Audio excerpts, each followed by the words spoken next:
If you guys have tried anything, you have a new marketing channel, a new sales script, a new offer, you try a bunch of things and then finally something works. The likelihood that you changing that thing and that next thing working is actually statistically very low. Think about how many different things you had to try before something actually worked. And so the idea is, okay, I have these limited resources, I can allocate them to take a risk and roll the dice, or I have this thing that I know works and I need to jam more into that machine, which is why it's the highest risk-adjusted return move. Now, one of the other misconceptions that I think is that there's a huge preponderance of people who talk about optimization, getting as much as you can for as little as you can. And I don't think there's anything wrong with that. The difference is that there are optimizers and there are maximizers. Maximizers try to ask the question, how do I get as much as I possibly can? Optimizers ask, how do I get as much as I can out of as little as I can? When you're looking at returns, maximizers win. So what's the difference between first place, gold in the Olympics, and second in the Olympics, silver, right? 1/10 of a second in a race. But what is the realistic difference, the real world or pragmatic difference between being the best in the world and second best? Everything. And so when you're talking to an Olympian, you're talking to somebody who wants to be the top 1%, 0.01%, 0.0001%. Diminishing returns are still returns. You need to do more because you're trying to win.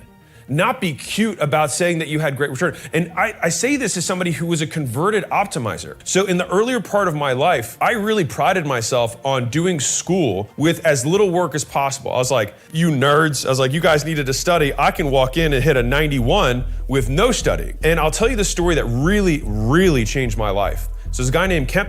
He was like, and hopefully Kemp, maybe you'll see this. I gave Kemp a hard time. I did when I was in high school. And he was a kid who didn't catch on to stuff as fast. And Kemp's a successful guy now, he's done great. But this thing happened. So all of high school, I kind of gave this guy a hard time. And when we went to go apply to colleges, I wanted to go to Duke. So Duke's a top 5 school in the US, and I didn't get into Duke. I ended up going to Vanderbilt, which is also obviously a great school, but I wanted to go to Duke. And guess who got into Duke? Kemp not. And so what was really interesting is that this whole time, Kemp would go to study hall, he'd be like, teacher, you forgot to assign his homework.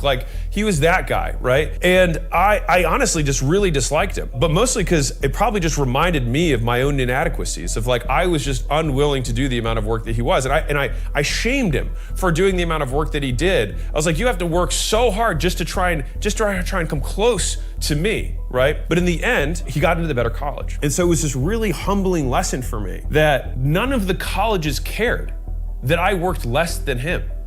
They just cared about who had the best applications and who had the best grades. And it was this really very eye-opening experience. And so when I went to college, I had a different frame that I was like, well, I'm not gonna lose. I wanna go here and I wanna maximize. I wanna study all the hours of the day that I'm not in class, at the gym, or at the cafeteria. I'm in the library. And you can ask anyone that I ever went to school with if you ever meet them. That's where I was. I was in the library 12 hours a day because I was like, well, if I just study more than everyone, I'll get good grades. And that worked out pretty good. That's just kind of just a little bit of framing around why I have such a strong affinity for more. Now, I'll give you a second, kind of a little bit more heady reason. So I talked about how